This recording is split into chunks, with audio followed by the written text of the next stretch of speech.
Good day, everybody. I greet you in the name of Jesus Christ. And we are reading out of Psalm 16, verse 8 today.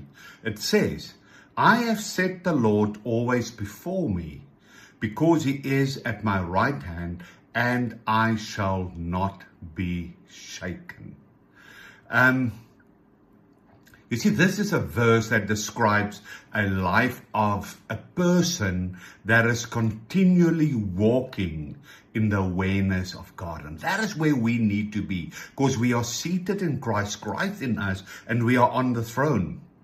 And set the Lord always before us means that we are remembering God constantly, that all the time we praying inwardly towards him, to him, and him with us, and communication, and aligning one's thoughts and actions with him, and living with spiritual watchfulness all the time.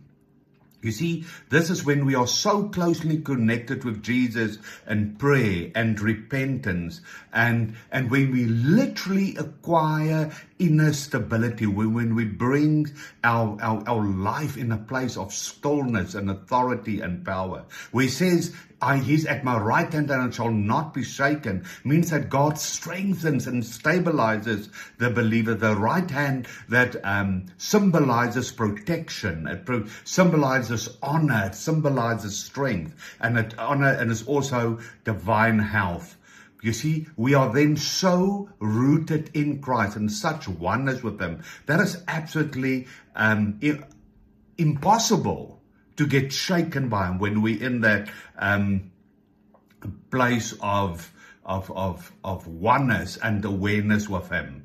You see, this is always connected, this verse and the stillness and this oneness and everything, to an inner stillness, a continual remembrance of God.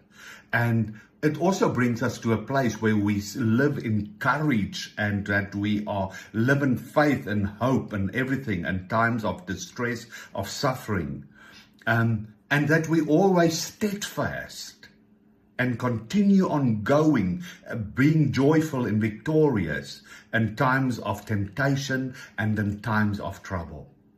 That is where we need to be. We need to exercise our spiritual senses, that we can walk in this awareness of him all the time, that we can walk in this where God is really manifested as our right arm, as our strong God, as our faithful God, as the one that keeps us upright and that keeps us strong.